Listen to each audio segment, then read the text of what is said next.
never thought I'd see his name again, especially not on a list of people drowning in debt. The man who once promised me forever, who shattered my heart like it meant nothing, was now begging banks for mercy. I stared at the article for hours, reading and rereading his name, my ex-husband, Adam Carter, the billionaire who had everything, until he didn't. I should have felt satisfaction. After all, he'd walked away from me like I was disposable, but instead there was a strange ache in my chest. Because once upon a time I'd loved that man more than life itself. Our marriage had been a fairy tale, or at least that's what everyone thought.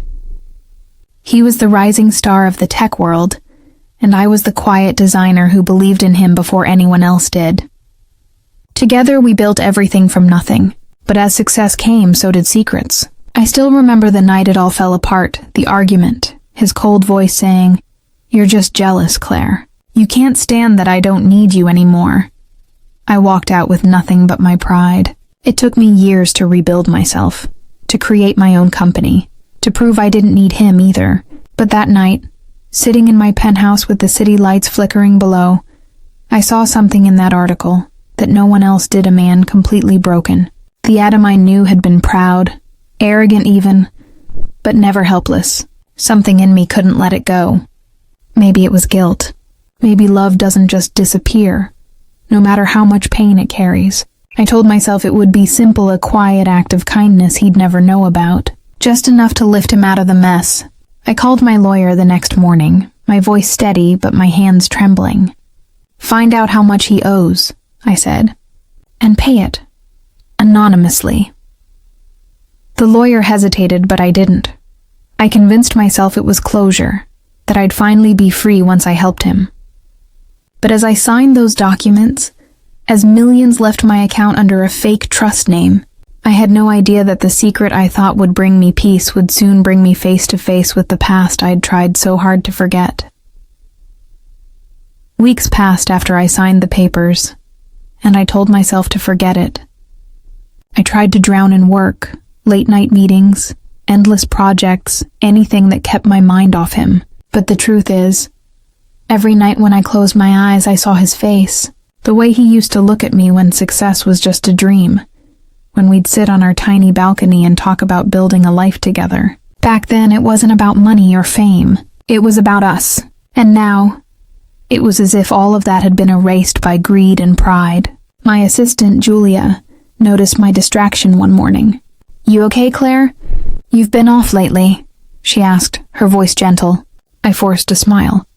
"Just tired," I lied, but inside I was unraveling. Because I'd heard through quiet whispers that Adam's debts were suddenly gone, that someone had come forward and cleared everything. He was back in the media again. The miracle man who bounced back. Reporters were calling it luck. Others said it was investors. No one knew the truth, and that's how I wanted it. Or at least that's what I told myself. Then one afternoon, I saw a photo of him at a charity gala, smiling, champagne glass in hand, his arm around another woman. My stomach twisted. She was young, radiant, and her hand rested on his chest like she owned it. For a moment I couldn't breathe. I told myself it didn't matter. I had no right to care. But deep down it burned. I'd just paid off every debt he had, and there he was, living like the world had never broken him. Maybe that was my fault. I'd given him a second chance at the life he'd thrown away. That night I sat by my window watching rain streak down the glass and whispered to myself, "Why did I do this?" The answer didn't come. Instead, something darker settled in me. I began to wonder what would happen if he ever found out it was me. Would he thank me, hate me, or worse, pity me? I didn't know, but I could feel something shifting in the air. A sense that the secret I thought was safe wasn't going to stay hidden for long. It happened on a Thursday evening, the kind of night when the city hums with quiet chaos and my office lights were the last ones still on. Julia came in holding a thick white envelope. "This was delivered by hand," she said, placing it on my desk. My name was written across it in neat, familiar handwriting, his handwriting. My heartbeat quickened. I waited until Julia left before I opened it. Inside was a single sheet of paper, embossed with the logo of Adam's company, the one I'd helped him design years ago. I know it was you." Those 5 words were all it said. No greeting, no signature, but I didn't need one. My throat went dry, my hands shaking as I read it again and again. He knew. Somehow, despite every effort to stay invisible, he'd found out. I sat there, frozen, the city lights blurring into streaks of gold and blue through my tears. For days I heard nothing more. No calls, no messages, just silence, the kind that gnaws at you from the inside. Then, one morning, as I walked into my building's lobby, I saw him. Adam. Standing there like a ghost pulled straight from my memories. He looked different, tired, older, but his eyes still carried that same sharpness that once made me fall for him. "Claire," he said softly. And just hearing my name from his mouth again felt like a wound reopening. "Can we talk?" I wanted to say no, to turn around and walk away, but something in his voice stopped me. We went up to the rooftop terrace where the wind cut through the silence between us. "Why?" he asked finally. "Why would you do that after everything I did to you?" His tone wasn't angry, just bewildered, almost fragile. I swallowed hard. "Because I didn't want to see you lose everything," I whispered. He let out a bitter laugh. "So you decided to play savior? Make yourself feel better by rescuing your ex-husband?" The words stung, but I stood my ground. "No, I just wanted peace." He looked at me for a long time, then stepped closer. "Peace? You think you can buy peace with money, Claire?" His voice hardened. "You didn't save me. You humiliated me." And before I could respond, he turned and walked away, leaving me standing there, my heart shattering all over again. I stood there on that cold rooftop long after he left, the wind biting at my face, his words echoing in my mind like cruel music. "You didn't save me. You humiliated me. I thought I was doing something kind. Something that would free both of us from the bitterness that had once poisoned everything between us. But instead it felt like I had reopened a wound that would never truly heal." That night I couldn't sleep. I kept replaying the look in his eyes, not anger exactly, but something worse. Pride. It had always been his greatest strength and his deepest flaw. He'd rather fall to pieces alone than accept help from the woman he believed he no longer needed. The next morning I told myself to move on, to forget him completely this time. But life has a way of testing you when you think you've closed a chapter for good. A few days later, I arrived at my office to find a bouquet of white lilies on my desk. No note, just the faint scent of regret. My heart tightened. I knew they were from him. That same afternoon, my phone buzzed a message from an unknown number. I shouldn't have said what I did. "Can we meet? Just one last time." My first instinct was to delete it. But curiosity, or maybe something deeper, won. We met at the old cafe we used to go to when we were broke and in love. The one with flickering lights and chipped tables. When I walked in, he was already there, looking smaller somehow, his arrogance replaced by something almost human. "I didn't mean to hurt you," he said quietly when I sat down. "I just didn't know how to handle it. Knowing that after everything you still cared enough to help me, it made me feel weak." I met his eyes. "It wasn't about you," I said. "It was about me. I needed to let go of the anger." For a long moment, we just sat there, two ghosts of who we used to be. Then he reached across the table and said softly, "You've always been better than me, Claire." His voice broke on my name.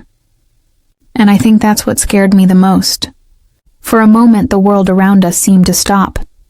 His hand lingered on the table between us, not quite touching mine, and I could see the storm of emotions flickering behind his eyes, regret, shame, maybe even love buried under layers of pride and mistakes. I wanted to believe that this conversation meant something, that maybe it was our long-awaited closure, but deep down, I knew better. Some wounds don't close neatly. They scar and throb whenever you touch them. I forced a small smile. "We were good once," I said softly. He nodded, his jaw tightening. "The best," he murmured. For a second, I saw the boy he once was, the dreamer who used to fix my coffee just the way I liked it, who stayed up all night working on prototypes while I sketched designs beside him. But that boy was gone, replaced by a man who had lost himself chasing power. "So what happens now?" he asked, voice low. I stared at him, searching for the right words. "Now, we move on. For real this time." He looked disappointed, maybe even hurt, but he didn't argue. Instead, he leaned back, exhaling slowly. "You know," he said almost bitterly, "I used to think money could fix everything, that if I had enough of it, I'd never feel small again. But when I saw those debts disappear and realized it was you, it made me feel smaller than ever." His honesty caught me off guard. "Then maybe that's the lesson," I said quietly. "We can't buy peace. We can only earn it." For a moment, we just sat there in silence, the weight of our shared past filling the air. When we finally stood, he gave me a look that felt like goodbye. "Take care of yourself, Claire," he said, his voice trembling slightly. "You always deserved better than me." And just like that, he was gone. I watched him disappear into the rain, his figure fading into the crowd, and something inside me finally let go. It wasn't forgiveness, not yet, but it was freedom. As I walked back to my car, I realized that sometimes helping someone isn't about being thanked or understood. It's about proving to yourself that you've grown past the pain. And for the first time in years, I felt light again. But peace never lasts long, does it? Just when I thought I could finally breathe again, the universe decided to test me once more. 2 weeks after that cafe meeting, my company received a mysterious investment offer, an anonymous fund, wanting to pour millions into my next design project. It should have been good news, but something about it felt off. The timing, the way the documents arrived without explanation, the familiar phrasing in the attached letter, it all made my skin prickle. I asked my lawyer to trace it, and when he called back later that night, his tone said it all before the words left his mouth. "Claire, it's from Adam." My heart sank. After everything he was trying to repay me, I stared at the signed forms on my desk, my fingers trembling. A quiet war raged inside me. Part of me wanted to accept it, to believe it was his way of saying thank you, that maybe we'd both found closure. But another part, the stronger part, knew it wasn't gratitude driving him. It was guilt. And guilt wasn't love. It wasn't peace. The next morning I went straight to his office, something I swore I'd never do again. His secretary looked startled when I walked in unannounced, but I didn't stop. Adam was there, sitting behind the same glass desk I'd helped him buy years ago when his company was just starting out. He looked surprised, but not shocked, almost like he'd been expecting me. "You found out," he said simply. I threw the envelope onto his desk. "What is this? Some kind of repayment plan? A way to even the score?" He met my eyes, calm but tired. "No, it's a way to give something back. You helped me when I didn't deserve it. I'm just trying to make things right." I shook my head, tears burning in my eyes. "You still don't get it, do you? I didn't do it for you to owe me. I did it so we could both move on." His jaw tightened, frustration flashing across his face. "Then let me do the same," he said, voice rising. "Let me move on my way." For a moment, neither of us spoke. Just two people trying to fix something that couldn't be fixed, standing in the ruins of what used to be love. I don't know what I expected him to say next. Maybe an apology or another bitter remark, but instead, he just looked at me with that haunted expression that used to appear in the rare moments when he let his guard down. "You know," he said slowly, "when I lost everything, I thought it was karma, for how I treated you, for letting my ego destroy the one person who actually cared." His voice cracked on the last word, and for a fleeting second, I saw the vulnerability he worked so hard to hide. "Adam," I said quietly, "you don't owe me redemption. You just owe it to yourself to be better." He looked away, his eyes glistening with something like shame. "That's what I'm trying to do," he murmured. "Investing in your project. It's not about money, it's about believing in something pure again." His words hit me harder than I expected. I wanted to be angry, to push him away again, but I couldn't. because beneath all the mistakes and pride, there was still a part of him that I recognized the man I once built dreams with. I sat down across from him, the tension in the room so thick it was almost suffocating. "If you really want to make things right," I said, steadying my voice, "then stop trying to buy forgiveness. Just live differently." He gave a small broken smile. "You always were the moral compass between us." I laughed bitterly. "And you were the storm." For a long moment, silence stretched between us, heavy with everything left unsaid. Then he reached into his drawer and pulled out a worn, faded sketchbook, the one I thought I'd lost years ago. "I kept this," he said, sliding it toward me. "I couldn't throw it away. It reminded me of who we were before everything went wrong." My fingers brushed the cover, and memories flooded back late nights, laughter, whispered dreams. My throat tightened. "You should have told me," I whispered. "Maybe if we had just talked." He shook his head gently. "We weren't those people anymore." And he was right. The realization hurt more than I wanted to admit. As I stood to leave, he said softly, "I hope someday you'll see me as more than the man who broke you." I didn't turn around. "I already do," I said, and walked out. That night, I sat alone in my apartment, the city glowing beneath me like a restless sea of memories. The sketchbook lay open on my coffee table, its pages filled with the echoes of a life I'd once dreamed of. Drawings of our first product ideas, notes scrawled in the margins, and little doodles he'd added when he thought I wasn't looking. I traced the lines of one sketch, my fingers trembling. It was us drawn years ago. Two figures standing side by side, holding hands under a rising sun. A lump formed in my throat. We'd really believed we could conquer the world together. I poured myself a glass of wine, but it did nothing to quiet the ache. My phone buzzed on the table. It was a message from Adam. "Thank you for meeting me today. I won't bother you again. I just wanted to say, I'm proud of who you became." I stared at the screen for a long time before setting the phone down without replying. Sometimes silence says more than words ever could. Over the next few weeks, things started to change. His company slowly recovered, not through flashy deals or borrowed money, but through smaller, steadier projects. I'd see articles about his quiet philanthropy, about the way he started mentoring young entrepreneurs. He'd disappeared from the spotlight that once defined him. Maybe he'd finally learned humility. Meanwhile, my own business flourished in ways I'd never imagined. Yet, every now and then, when success came knocking, I'd think of him not with anger or longing, but with a strange kind of peace. We'd both survived each other. One afternoon, I got a letter in the mail, handwritten and unsigned, but I knew instantly who it was from.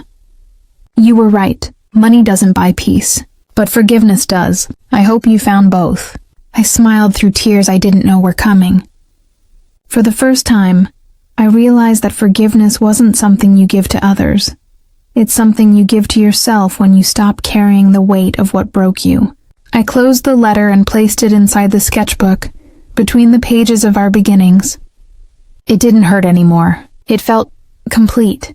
Months passed, and life began to feel strangely calm. Almost too calm, like the silence after a long storm. My company had just launched a new line, and I was preparing for an international expansion when I received an unexpected call from a number I didn't recognize. A man's voice, formal yet hesitant, introduced himself as Adam's attorney. My heart skipped a beat before he even said the next words. "Ms. Reynolds, I'm sorry to inform you that Mr. Carter passed away last night."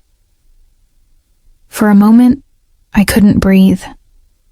The room seemed to spin, my vision blurring as his words echoed through me like a dull, heavy bell. What?" I whispered.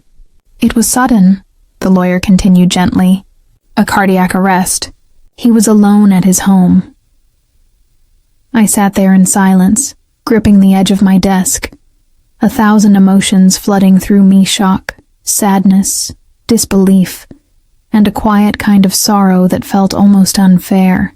I had just started to let go, to believe the past was truly behind us, and now it was gone for good. The lawyer went on to say that Adam had left behind a will, and I had been mentioned in it. Days later, I found myself sitting in his office again, this time surrounded by legal documents and the faint smell of his cologne that still lingered in the air. The lawyer handed me a sealed envelope with my name written on it, in that same neat handwriting I knew too well. My hands trembled as I opened it. Inside was a short letter. "Claire, I don't know if this will ever reach you, but if it does, I want you to know I finally understood. You didn't save me to fix me, you saved me to remind me I still had something good inside. You were the only thing I ever got right, even if I ruined it. I'm leaving you something not out of guilt, but gratitude. Use it to keep creating beauty in a world I often made ugly." Along with the letter was a legal document transferring ownership of his old company's design division to me. I didn't cry right away. I just sat there staring at the paper, realizing that this final gesture was his way of saying goodbye. I walked out of that office clutching the envelope as if it were made of glass, fragile and sacred all at once. The city around me buzzed with life-honking cars, distant chatter, the rhythm of people rushing somewhere, but I felt detached, as if I were moving through a memory. The sky was heavy with clouds, and the first drops of rain began to fall as I stood outside the building that once bore his name. The letters on the sign had faded slightly over time, and for a moment, I imagined him there again, confident, stubborn, brilliant, and flawed. I whispered his name under my breath, not in anger or grief, but in quiet acceptance. "Goodbye, Adam." That night I returned home and opened the sketchbook once more. I slipped his final letter between the pages, right beside the old drawings of our dreams.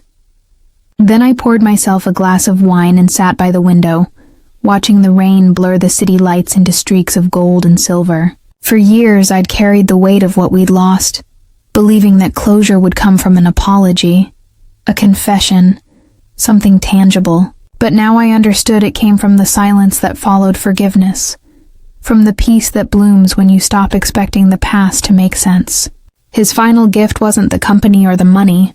It was the understanding that love doesn't always last, but it leaves something behind: strength, compassion, wisdom. I decided to reopen the design division he left me, not under his name, but under mine, dedicating it to artists and dreamers who had once lost their way, but found light again. When the launch day came months later, I stood on the stage, looking at the logo shining behind me, a phoenix rising from the ashes, and I smiled. In the audience, I imagined him there, watching quietly, maybe even proud. "This," I said into the microphone, "is for anyone who has ever loved, lost, and learned that sometimes the most powerful act of love is letting go."